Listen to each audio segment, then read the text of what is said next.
We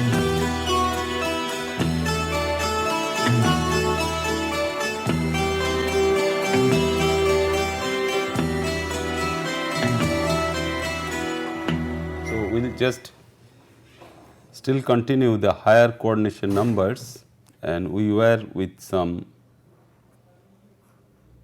octahedral geometry, and there we are just talking about the two types of distortions.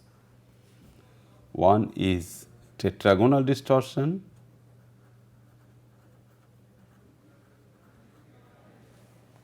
and another is trigonal.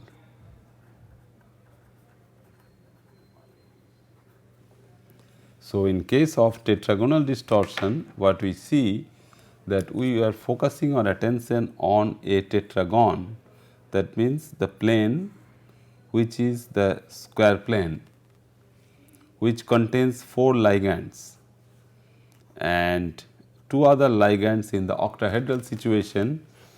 One is above the square plane, another is below the square plane.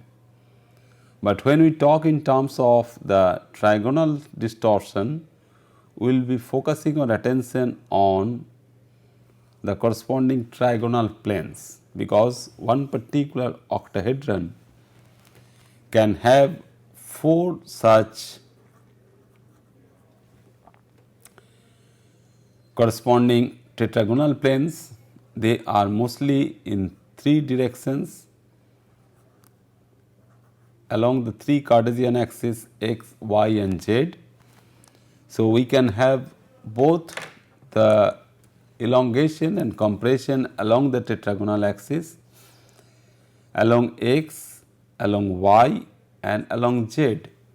So, we can have elongation as well as compression along x, elongation and compression along y and elongation and compression along z.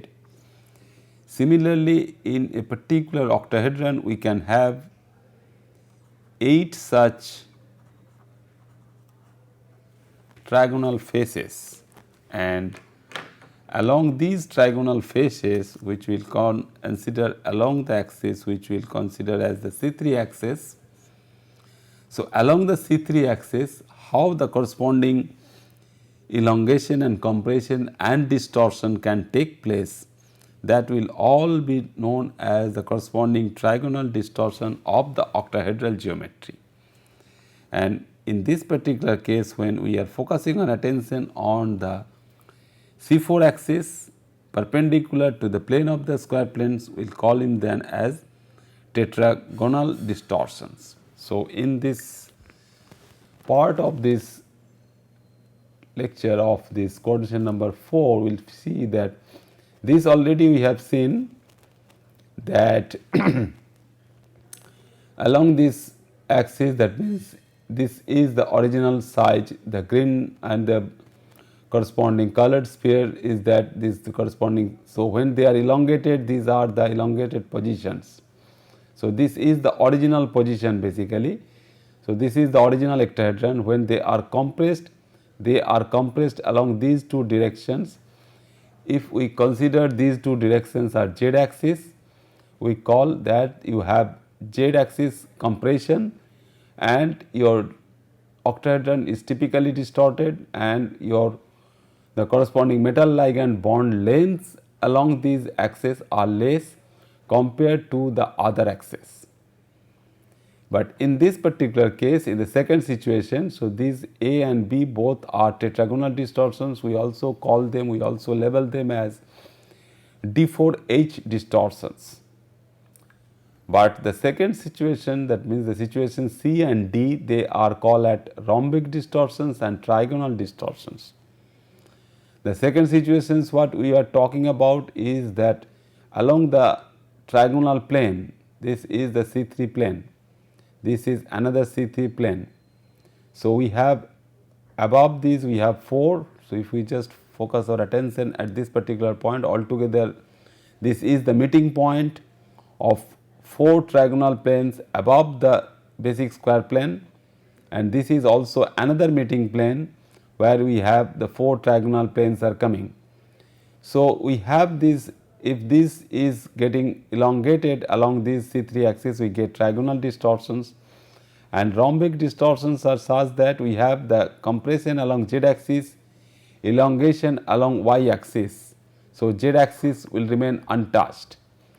So, in this particular situation where we consider that when all x, y and z, all these three axes are same, we consider them as corresponding situation is isotropic in nature. That means all the ml distances, we have 6 distances. So, distances along the x axis, distances along the y axis and distances along the z axis. If they are all same, we get a situation where we consider that all the ml distances are almost same. So, we get a regular octahedral geometry, but this is not true always. So, we can have that x is not equal to y, not equal to z. That means, we have, when we have this situation, that means how we get that, we have x is equal to y is equal to z. When this situation is there, we do not have any other distortion. So, in one axis we have, say, along z axis we have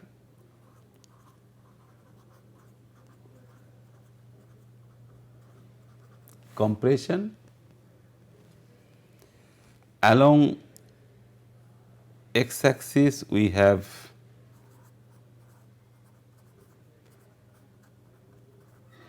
elongation, and y remains same, and y is not changing. As a result, what happens that x is not equal to y and y is not equal to z, we get rhombic distortion, and this distortion is known as D2H distortion. The symmetry level is D2H, and we consider this distortion as D2H distortion. So, this is the situation where we have the D2H distortion in figure C. So, if we have the distortion along the trigonal axis, we get the corresponding complexes which are not octahedral in geometry. We get a corresponding trigonal prismatic complexes, and this type of complexes are really not found very much in number. They are rare and mostly found in solid molybdenum sulfide and tungsten sulfides.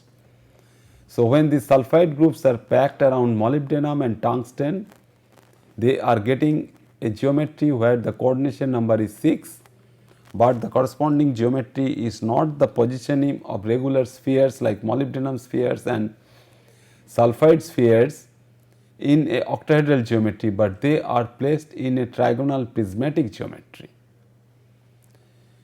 A trigonal prism is also found in other types of complexes which are dithiolane type of ligands we consider, like xanthate and dithiocarbamate. These are dithiolane compounds where we have the backbone CC backbone and 2 thiol units are present. So, it is a bidentate SS ligand. When 3 such bidentate SS ligands are bound to the metal center, we get a trigonal prism geometry. So, we get that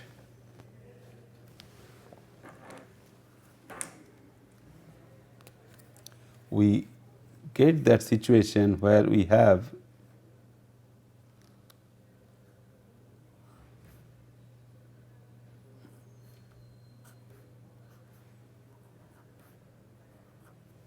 the sulfur groups, and this is a different type of bidentate ligand.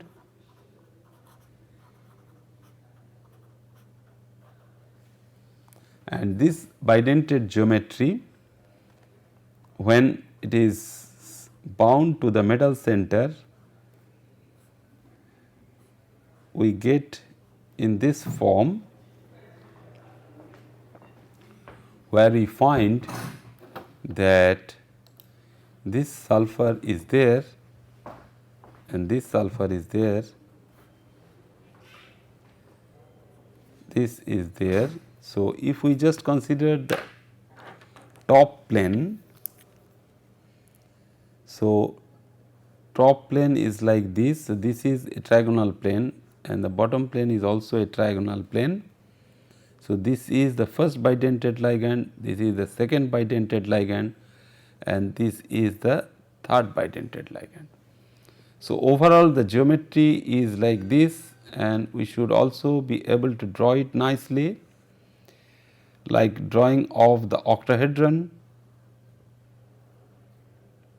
This is the trigonal prismatic structure and we have the metal inside, and which is completely different from the octahedral geometry.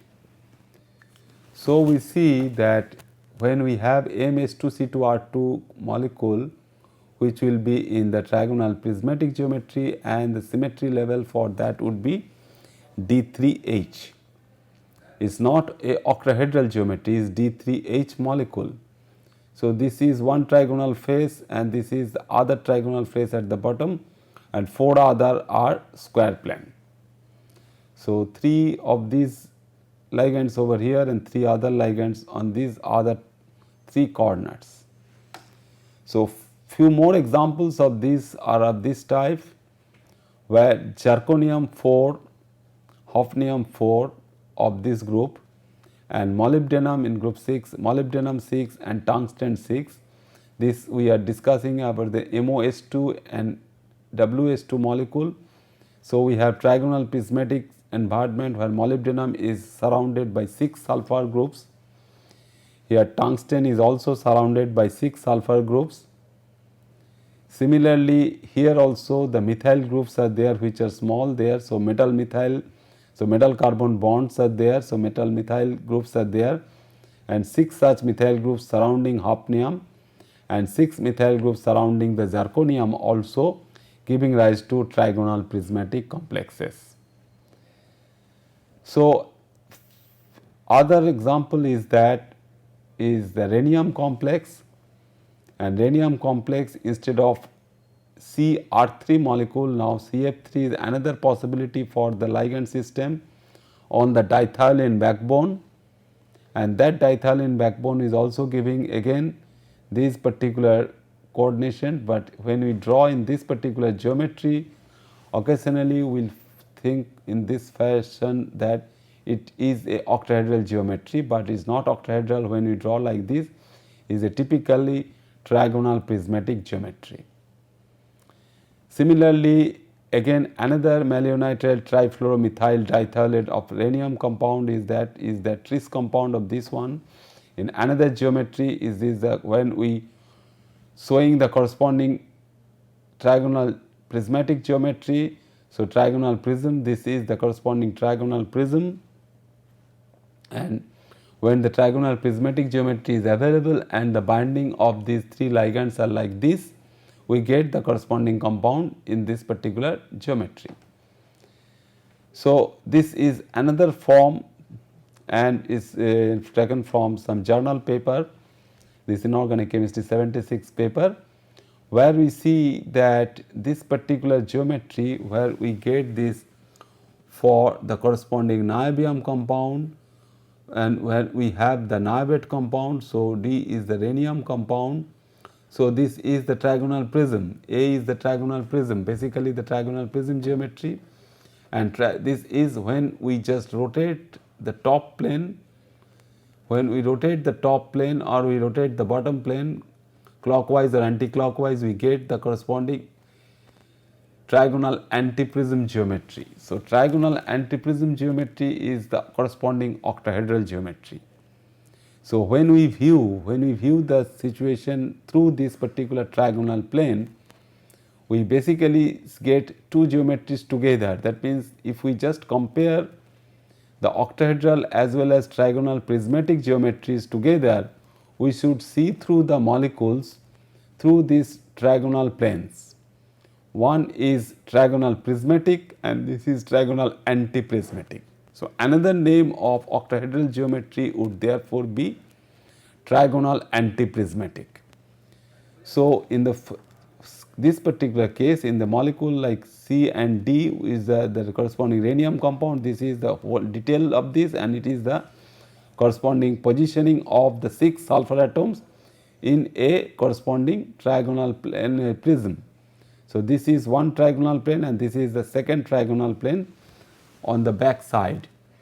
And the last example is the corresponding niobium compound, which again hydrogen atoms are not shown, and in this particular case also we have two trigonal planes one after another and they are in eclipse geometry, giving rise to a corresponding trigonal prismatic configuration.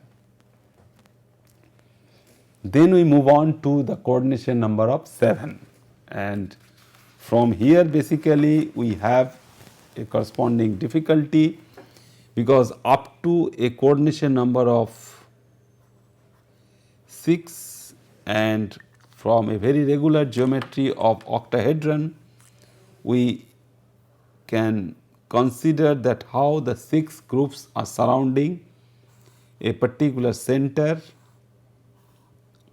of metal ion with 6 ligand groups, and we have a corresponding octahedral geometry. But when we move to a coordination number of 7, basically what we can do, we can add one more ligand. So, is basically a spherical arrangement, is a sphere like arrangement. So, it is highly symmetric sphere like arrangement. So, how to put the extra ligand? The coordination number 6 would be equivalent to 6 plus 1. So, how we put? So, if all the positions are symmetric in nature, so preferentially we should take one such position such that we put one extra coordination, one extra ligand to get a corresponding coordination number of 7. So, let us see how we put that particular extra ligand, and when we put that extra ligand we have 3 geometrical possibilities, and which are not common for the first row element, because we need some bigger atom, bigger metal center such that we can put more than 6 number of ligands surrounding this particular center. So, they are seems to be small and distortions occur, so the prediction of the closest idealized shape is generally difficult.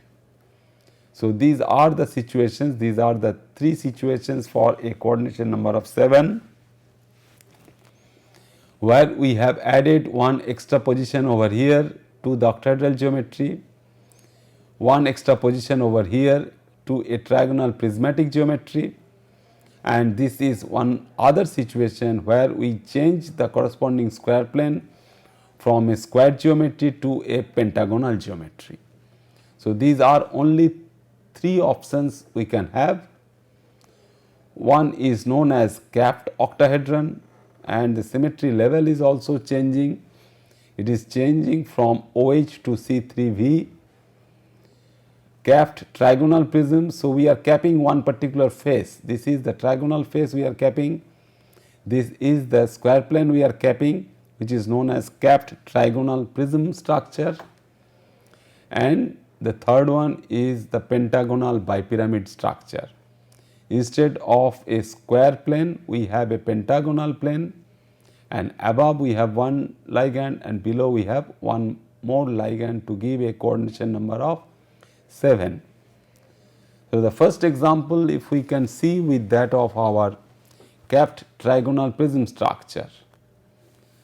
So, already these green spheres if we can have, so we have 6 such green spheres in our hand. So, the coordination number using 6 such green spheres are 6, and we put the corresponding additional ligand, that blue ligand, as the 7th coordination.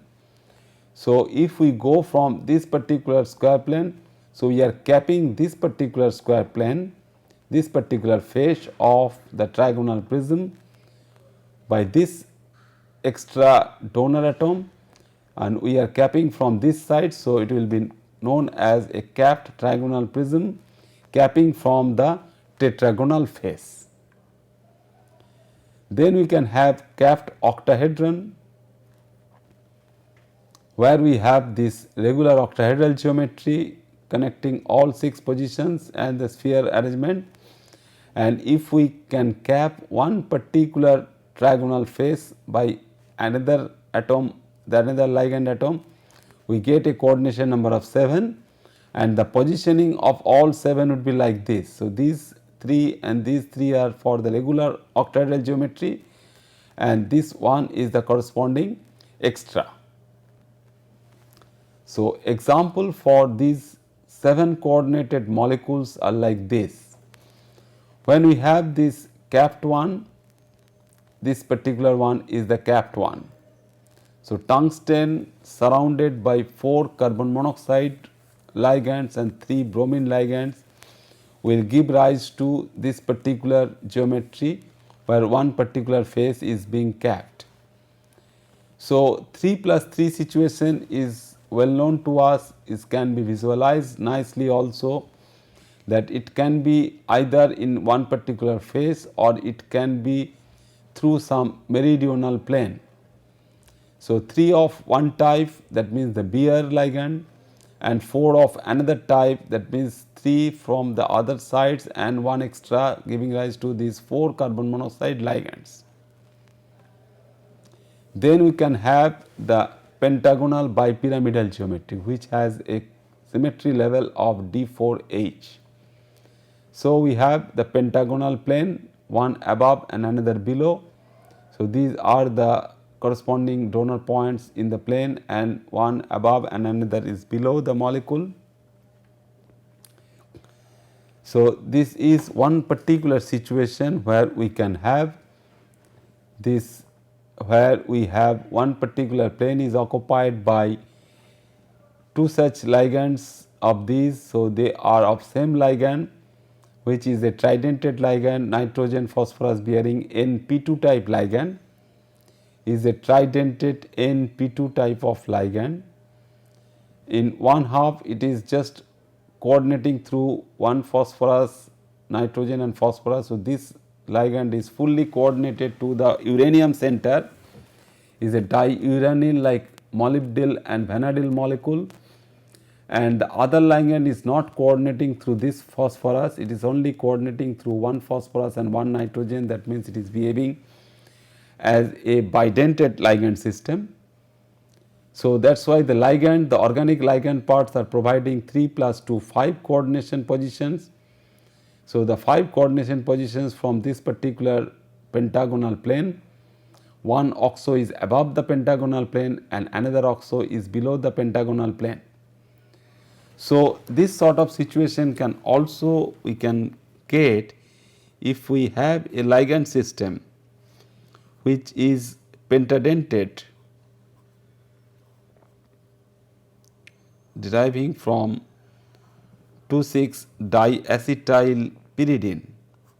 So, this is 2,6-diacetyl pyridine. So, when 2,6-diacetyl pyridine is condensed through some ship base condensation reaction with triethylene tetramine,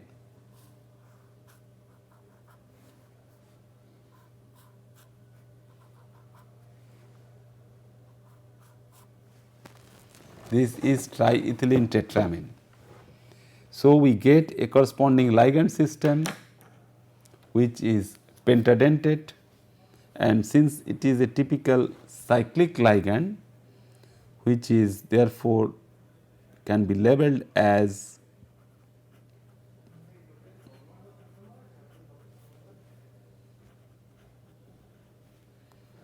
pentadentate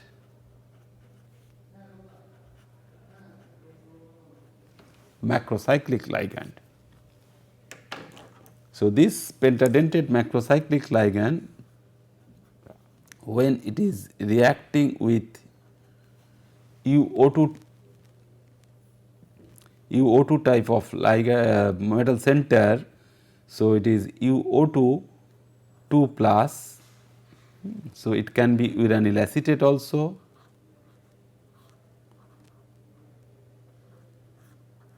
Uranyl acetate is a well known starting material we use in the laboratory also. So, when it is reacting with UO2, so we have basically the ligand system is N5 pentadentate macrocyclic, which can bind to the metal center through 5 nitrogen atoms. So, now we see that how this particular pentadentate macrocyclic ligand looks like. So, it will be this nitrogen, it will be the second nitrogen, this will be the third nitrogen, fourth nitrogen and the fifth nitrogen.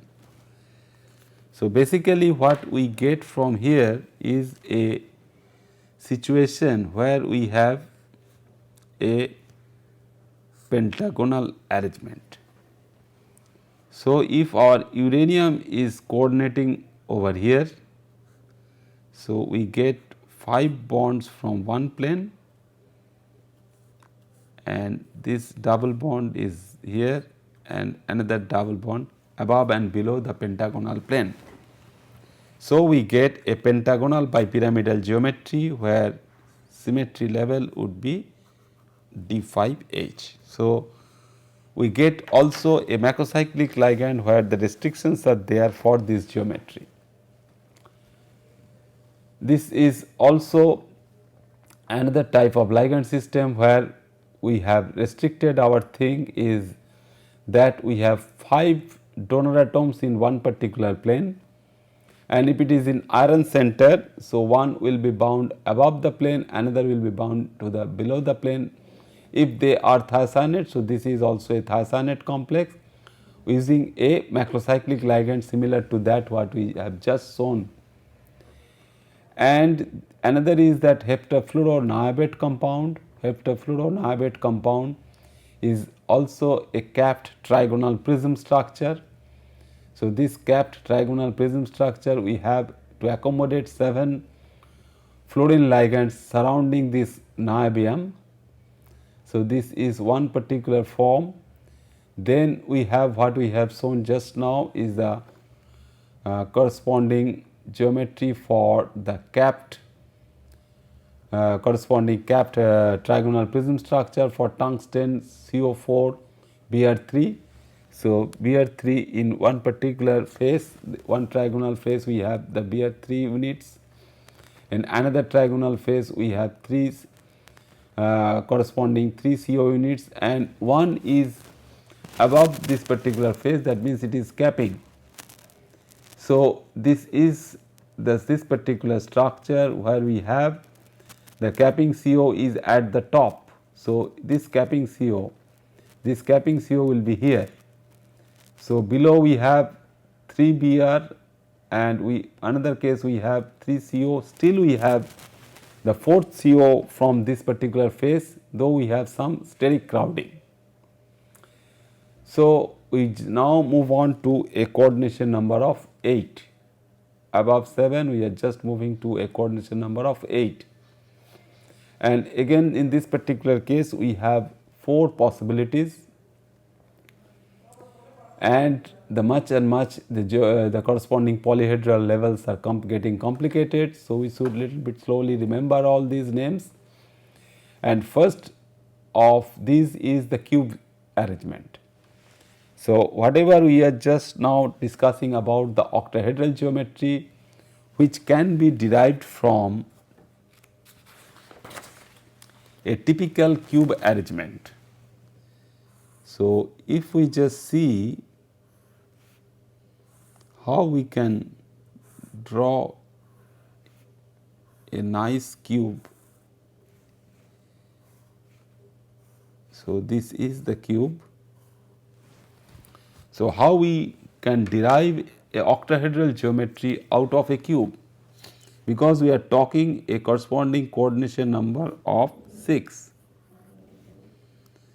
So, we have one ligand here, another ligand here, another ligand here. So, all the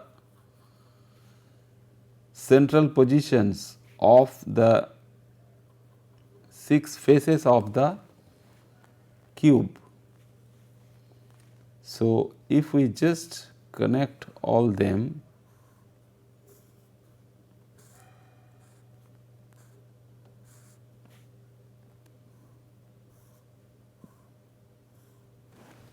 we get a nice octahedron. So, this is the octahedron what we can have within the corresponding cube arrangement. So, now if we just consider that we have increased, we can increase the corresponding coordination number from 6 to 8. So, we have, instead of the center position of all the 6 faces, now we can have the ligands which are occupying these positions. That means all the corners of the cube, which will give rise to an arrangement which has a coordination number of 8.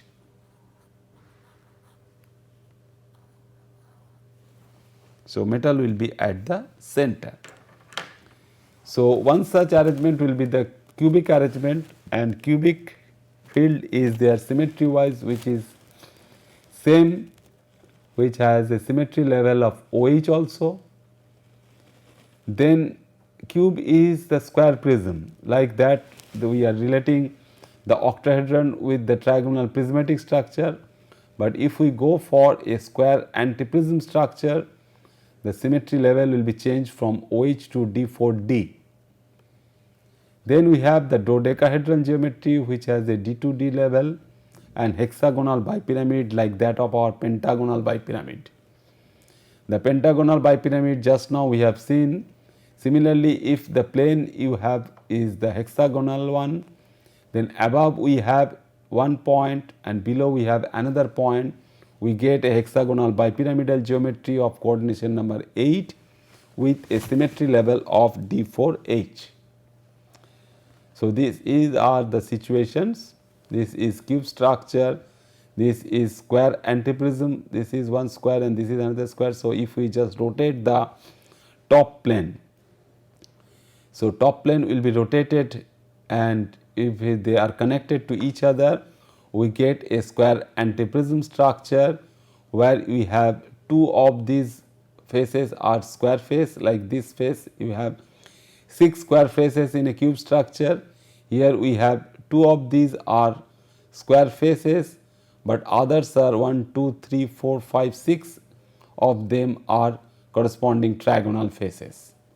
So, 6 plus 2 again 8 faces, but our face number is also changing when we move from cube to a square antiprism, and this is dodecahedral structures. So, we have the corresponding one structure there, we get this particular one. So, we have 4 at the top and 4 at the bottom, and we basically these 2 corners we distort. If we move these 2 corners upward and these 2 corners downward, we get this arrangement. So, distortion from a cube also give rise to a dodecahedral structure. So, some examples of this cube structure, how we see. So, these are the positions. So, these all 8 corner positions are occupied, we get the corresponding cube geometry. So, this is lanthanum BPY02 ligand, which are 4 in number, and we just get this particular compound in this form. So, 4 such ligands. So, 4 these ligands will occupy in surrounding lanthanum. So, we have the bidentate ligand here 1, here 2, then here 3, and then we have the 4th one. So, BPY bipyridine, when they are oxidized by hydrogen peroxide, we get BPY O2 ligand. Similarly, the square antiprism geometry can be obtained nicely in this form, what we have seen just now in case of ZrOx whole 4, zirconium tetrakis oxalato. So, we have the corresponding geometry of this, which is square antiprism, and 4 such oxalato ligands. So, this is the first oxalate ligand, this is the second one, this is the third one, and this is the fourth one. So, we have at the top we have the square plane, at the bottom we have the another square plane. So, this is the top square plane, and here you have the bottom square plane, and where we see that the top square plane is occupied by one oxalate this side and another oxalate that side. Similarly, from the bottom side we have one oxalate this side and another oxalate this side, will give rise to the corresponding square antiprismatic geometry for ZrOx whole 4 molecule. Now, we see the corresponding dodecahedral geometry. So, dodecahedron we have the coordination number of 8, but the corresponding faces we can have, this is the corresponding pentagon basically. So, this side we have 5, then another side we have 5, 10 plus 12. So, it has 12 faces. So, dodecahedron has 12 faces, the face number is basically changing, number of faces are getting changed, and unlike our square antiprismatic structure, this has no 4-membered rings, they are all 3-membered rings. So, you have the trigonal planes only, no tetragonal plane is there, that is why the number of planes have increased. So, you have the 12 faces present in the dodecahedral geometry. An example is molybdenum octacyanide complex. So, this particular molybdenum center is in +5 oxidation state, that is why we have a charge of 3 minus. It can be isolated as its corresponding ammonium salt or potassium salt or sodium salt, giving rise to a formula of K3 Na3 or NH4 whole 3. So, the coordination number of 8, that means 4 cyano groups will be surrounding the corresponding structure in all these corner points. So, this is the corresponding structure. So, when we see the polyhedral structure, it is not always easy to visualize this particular geometry.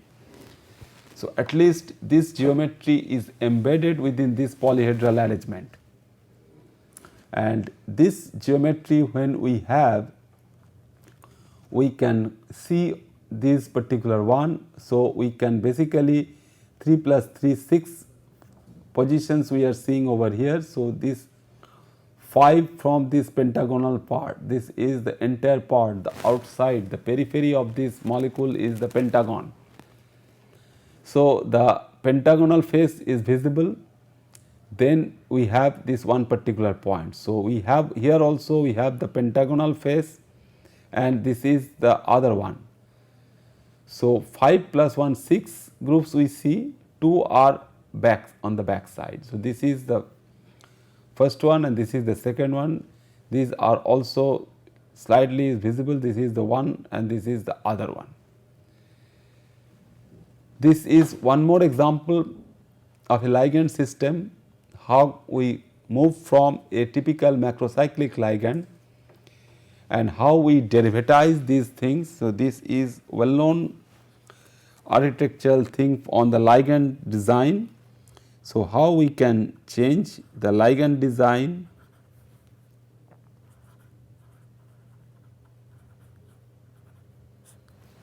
The ligand design gives us some important clues in our hand, that we have seen that we can talk about ethylene diamine. This ethylene diamine is nothing but a bidentate ligand with a abbreviation of EN. It can go to ethylene diamine tetraacetic acid or all capital EDTA. So, when we are derivatizing this particular ligand, so the ligand denticity, this is bidentate.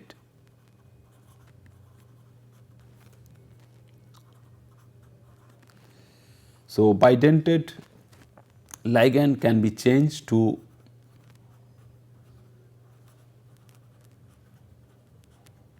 hexadentate. How? It's a very simple thing. We are studying on this because we simply derivatizing these two NH2 groups by the carboxy acid arms. So, each NH2 groups has been derivatized by these two arms. So, 2 plus 2 plus 2 giving rise to a hexadentate ligand. Similarly, if we have a tridentate ligand of NH backbone,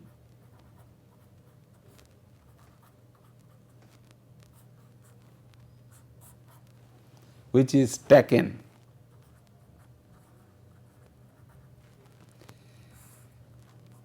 triazacyclanonane,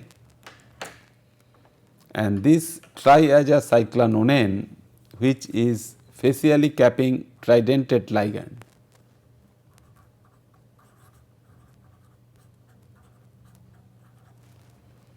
in the same way, if we can derivatize by substituting this NH group by one arm, another carboxy arm, because these arms are carboxy. Similarly, one arm from here and we can put another arm from here. So, tridentate ligand can again be 3 plus 3 means hexadentate.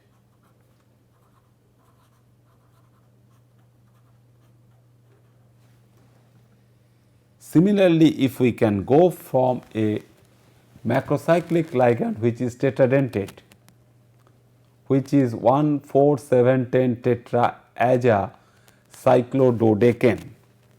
So, this tetraazacyclododecane is a tetradentate ligand bearing nitrogens in the macrocycle at position number 1, 4, 7 and 10.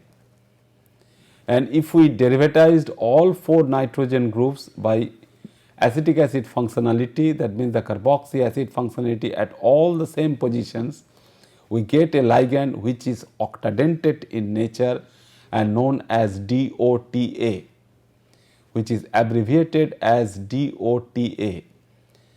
So, this is the parent macrocyclic ligand which is tetradentate N4 ligand derivatized from this arm, second arm, third arm and fourth arm.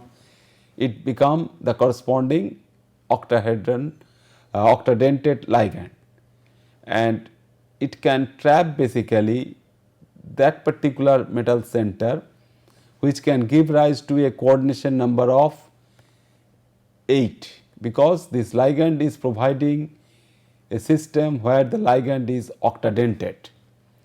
So, is a very useful ligand system which can trap the gadolinium ion, which is the lanthanum. So, the lanthanoid complex can be obtained.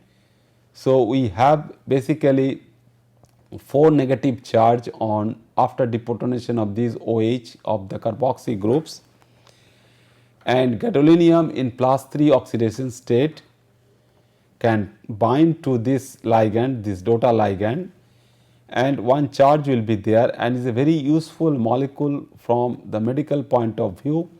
It is a very useful reagent for MRI scanning, which is known as magnetic resonance imaging.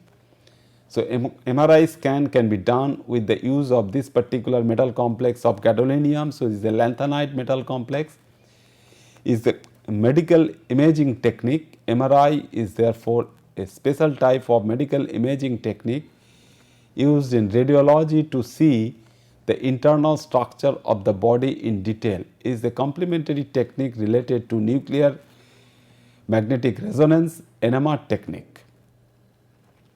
So, we see the last one, that is the hexagonal bipyramidal structure, where the plane is hexagonal in structure, and we have from bottom one and from top side we have one coordination site. So, this is also a bigger macrocyclic structure. So, most of the time what we see that either we can derivatize the thing, that means if it is a nitrogen based system,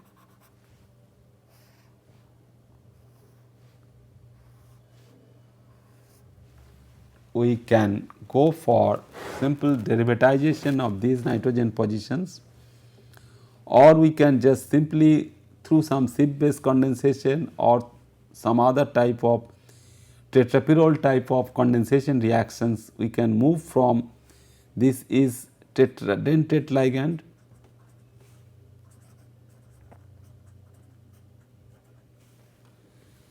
we can put one more nitrogen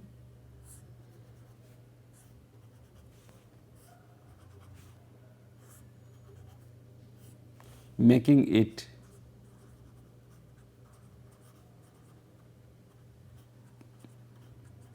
pentadentate. So, now if we want to go further, is not so easy to make a corresponding this sort of linear chain pentadentate to hexadentate one, because if we make such hexadentate ligand and if it goes to bind the metal center, we can have the corresponding folding within this backbone. But if we can do something that to make the corresponding hexadentate one,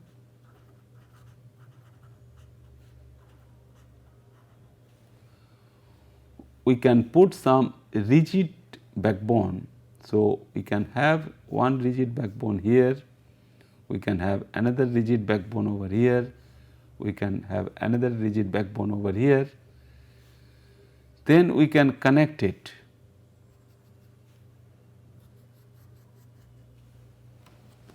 So, it can be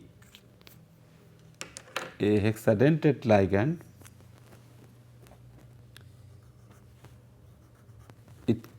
If we have the fixed positions as nitrogens.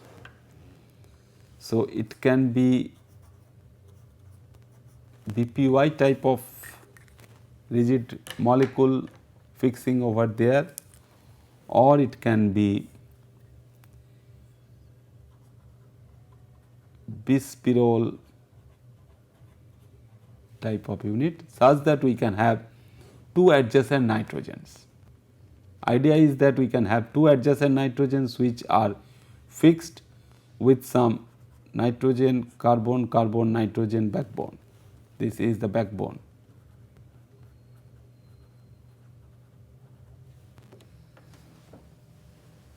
So, this would be the corresponding backbone, and that will give rise to some rigid structure. So, we have the hexadentate ligand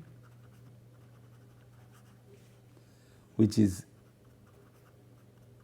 rigid in structure. That means, when we put any metal center, obviously that would be a bigger one. It can be from actinide series,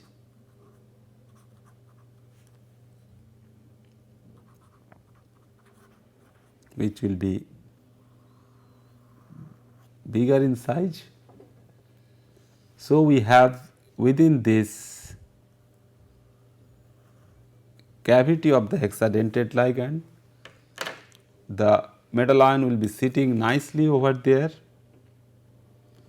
and we have one nitrogen backbone here, one nitrogen backbone here, and one nitrogen backbone here.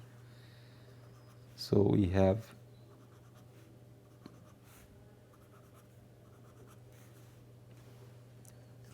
all 6 nitrogen atoms which are connected. So, this basically gives us something which can be called as the coordination, because all nitrogen is showing coordination to the metal center. So, hexadentate, the structure is rigid also, rigid, and all the coordinations are taking place in a particular plane. So, hexadentate rigid in plane coordination.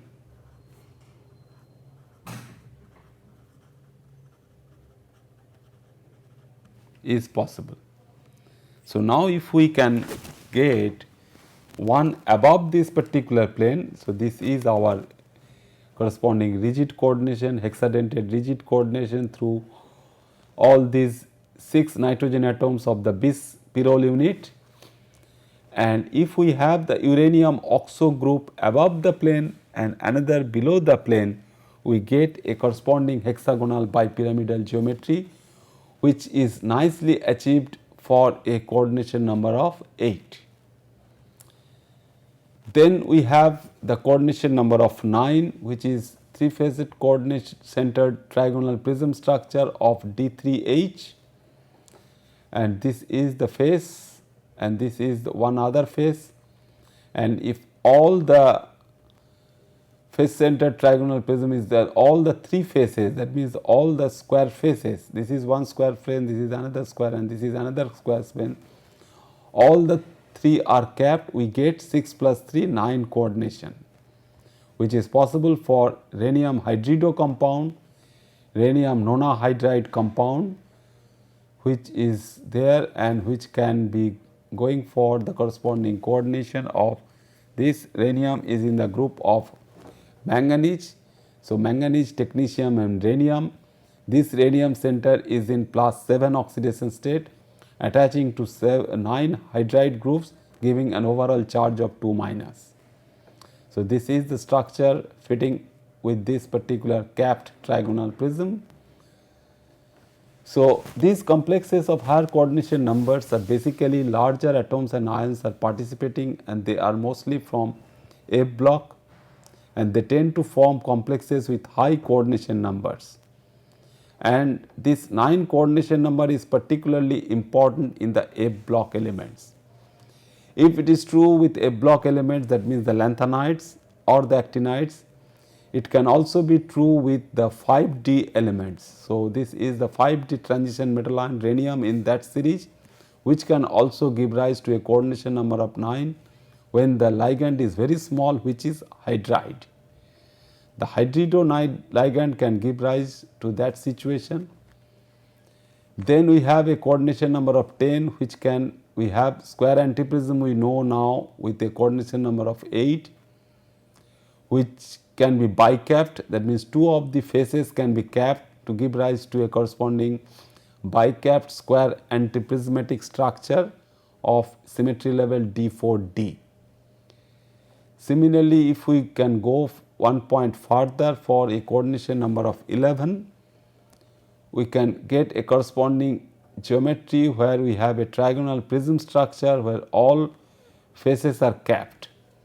The 9 we have seen that 4 square faces are capped, 3 square faces are capped. So, 6 plus 3 9 coordination number, then 2 other faces remaining which can also be capped to give a coordination number of 11. And lastly, we will see, because mostly we will just go most of the cases examples we can have for coordination number of up to 12. So, how we get a coordination number of 12, which is very difficult to visualize sometime, and one well known example is there in our hand, which is the corresponding compound of cerium. Cerium, which is a lanthanide,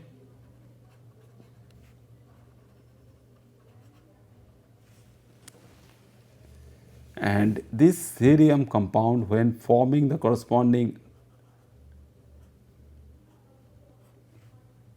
compound with nitrate groups. So, how many nitrates we can accommodate around a cerium center, that is our question to think. So, 6 such nitrate groups can be surrounded to cerium center, which is in +4 oxidation state, can be very easily generated from the trivalent compound of cerium, which is cerium oxide. So, C2O3 in hot concentrated nitric acid basically generate the corresponding compound as the anionic form of the corresponding hexanitrato-cerium compound, which can be isolated as its corresponding ammonium salt. So, ammonium ceric nitrate or ceric ammonium nitrate sometimes is also known as ceric ammonium nitrate, and organic chemists sometimes label it as CAN molecule, CAN, ferric ammonium nitrate. Is a beautiful red colored compound, red powder compound, which is shown here on a petri dish, and this red colored compound can be obtained by this way, and this ammonium salt is also looks like this. So, ammonium salt can be isolated like this, and in this particular case we have a corresponding coordination number of this 12. So, where we have a corresponding geometry, and this geometry we have a typical corresponding cube octahedron, which has also an octahedral geometry where it is derived from a corresponding cube structure, and this a cube octahedral form is that if we can have, because the problem is that we have to accommodate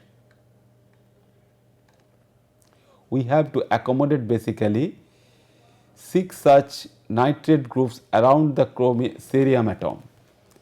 So, basic idea for getting that cube octahedron geometry is very simple, that we all know that accommodating 6 ligands around a metal center is through the octahedral points. That means, if we can draw the 6 octahedral points around the cerium center, we get a octahedral geometry which is facing towards nitrogen of the nitrate, but here the nitrogen is not making the bond, this nitrogen. So, all the center, that means these nitrogens facing towards the central cerium is in octahedral geometry. So, they are in octahedral geometry, but they are not forming any cerium nitrogen bond, they are forming cerium oxygen bond. So, these two adjacent oxygen atoms of one cerium group is forming new bonds with the cerium center, making 2 into 6 of such nitrate groups, making 12 bonds to the cerium center